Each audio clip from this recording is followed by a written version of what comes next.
Hello, it's me, the Avatar Fanatic, and today I'm going to be discussing on who is the most powerful waterbender. Now, before we start the video, um, I would suggest you guys to like and subscribe and comment if you guys, enjoy the video. It's one click down below to subscribe, and yeah, let's get on with the video. So, we're going over the most powerful waterbenders, and you know, previously I've done a sequel to this type of a video where I go over the most powerful firebenders, but there's less firebenders than waterbenders, ironically, even though the last Airbender was more focused on that type of stuff.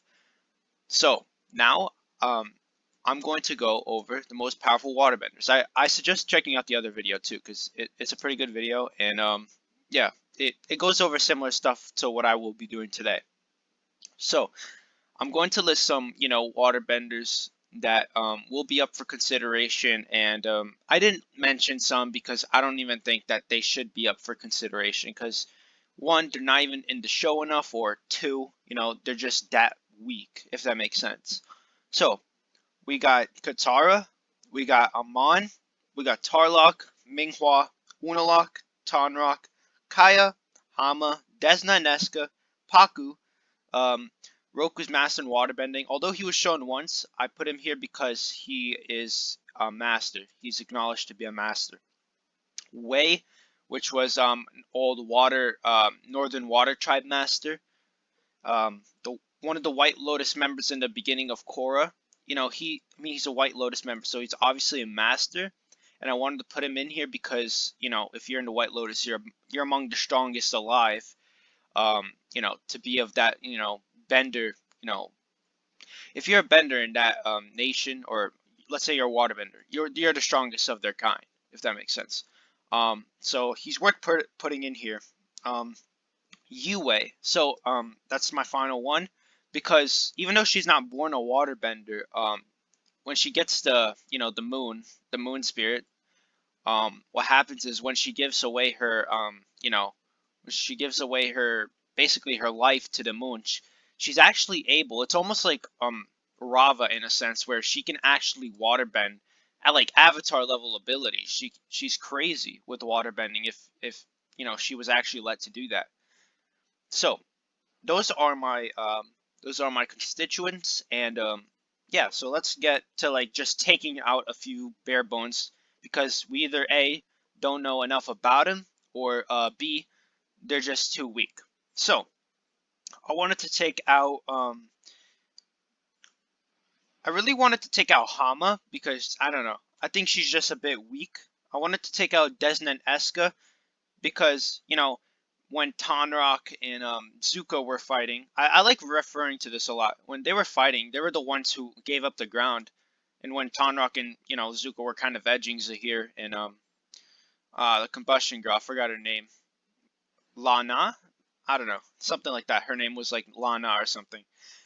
They were the ones who lost ground. I also wanted to take out Wei because he's not seen much either. Roku's master in waterbending, and Yue because Yue is kind of like she's like a cheat code. She's basically like a cheat code in waterbending if she was actually like allowed to use it, but she's not born with it either. So I think that kind of disqualifies her. So what we have left is Katara, Amon, Tarlok, Minghua, Unalak, Tonrok, Kaya, Paku, and yeah, that's it. So it comes down to those people, and it's hard to rank people on this, but what I will say safely is that Tarlok is not really in this conversation because even though I, Tarlok beat people like Korra, even though Korra's in this conversation too, she's really strong, but I don't think it's her either because it's not even her strongest element. Personally, it's probably fire, but I just didn't decide to put avatars in this video because we can go all day. But um, so Tarlok is weaker than Amon, and it's pretty evident. Yakon's not as strong as Amon either, and that's proven. So that really disqualifies those two guys. So we got Tonrok. So Tonrok and Unalak we have a direct comparison to as well because Tonrok My God, is Tonraq strong though. He's very underrated as a waterbender, and he has really good like technique and abilities, especially if you've seen him in many battles, including the one with Unalaq that he narrowly lost. I mean, he could have possibly have won that. Maybe the only way I could see him winning that is he if he had like Unalaq's position at the start of the battle. Because what happened really in that battle was like Unalaq had the advantage of positioning, and Tonrak really couldn't get up to him, and then you know the ice is really what like got him, and he barely lost. So we got Unalaq, we got Amon, Katara, Minghua, Kaya. I mean, Kaya's not as strong as any of the ones I just listed. She was mainly a utility waterbender user where she was mostly not in a lot of battles. I mean, she had a couple when they were captured. She had one around there. She also had one at I think the Northern Air Temple. She participated in the battle in Korra. I'm not talking about Katara's mom Kaya, but I'm talking about Kaya, Katara's you know daughter. So we have Katara, Amon, Minghua, and Unalaq. And I think those are probably the top four waterbenders, if I'm being honest. I mean, Korra might be stronger than Minghua, but again, I'm not putting avatars in this video.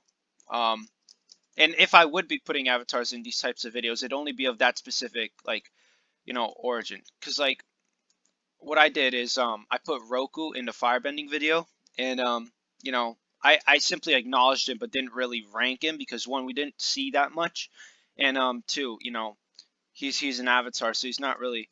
I mean, every avatar could be a firebender, if that makes sense. So we have really Katara, Amon, and Unalaq. Now, barring Unavatu, obviously Dark Avatar Unalaq was just probably way stronger than Amon and Katara combined in terms of waterbending. In terms of that, if Unalaq and Amon or Unalaq and Katara fought, barring bloodbending, I'd say, because both Katara and Amon are bloodbenders. Although Amon is the more versed, where Katara was a beginner and only used it twice in her life, and just morally found that it was wrong to use it and stopped using it. She Unalaq would probably lose, even barring bloodbending. I would say that it'd be really close between him and both of them, and it's really tough because I mean, it'd be close with Tonraq. Tonraq is probably like a good fifth place guy, but you know, um, Unalaq like edged him by like a hair, like by a thread, and I think it was just more of the even though Tonraq was the leader of the Water Tribe, I think it was the Southern and Unalaq was the Northern. I think, which was kind of cool. I like the aspect in the series, but even though they were both leaders, I think what carried Unalaq over the line was his positioning, like I said, and his desire and his like un unforgiving sort of desire for power, and it was more like you know who was gonna win, and that extra like motivation and power really put him past Tonraq, and made him you know the winner of that battle, and presumably more powerful because he did win that battle. Not like I can make all these assumptions, but he did win the battle. Like I could say, Ozai is more powerful than Iroh, but if Iroh won a battle, if, for example, against like both of those guys, if Iroh won a battle out of the two, I mean it's Iroh who's more powerful, presumably, right? So it's the same sort of thing. And I'd say Unalaq is a great third place and probably one of the best waterbenders that you're ever gonna see. That's not an avatar, of course, because I think it's unfair to just put the peaks of them because you know there's a lot of times where Korra was fighting Unalaq, and you know she went into Avatar state and like her waterbending was like way more than Unalaq could ever generate if he wasn't in his Avatar state, if that makes sense. Yeah, what would that be called? Avatar state or dark Avatar state? Either way. It'd be Katara and Amon, 1 and 2. You know, you could flip that order, but if I went through like a real battle with them, I don't know who I'd pick right now. I'd really love to see a battle between them because we see Prime, we see Prime Amon. The guy is probably in his 30s or 40s, and he's in his physical prime, mental prime, everything. He's prepared for battle. He's basically a general, just trying to get power for the equalist movement. But like Katara in her prime as well, we haven't really seen her. I would have been really interested in like a series on that as well. It would have been really really cool.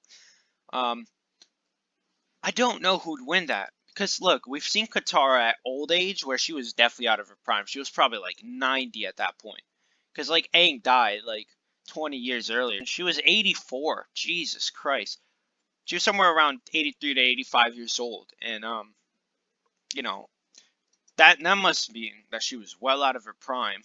Even though like Iroh was like 60 in the ATLA and he looked like he was just out of his prime. He didn't look in his prime.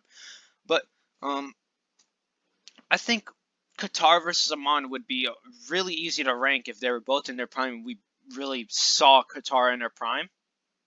Or maybe even Amon out of his prime. But it all really depends. Um, let's say they were in a battle in a plain battlefield. Bloodbending on or off. Let's say bloodbending on in this situation. I think personally Amon would win with the bloodbending on because Korra is probably not as well versed in something like bloodbending as Amon is. Amon is just, a force of nature when it really came to it.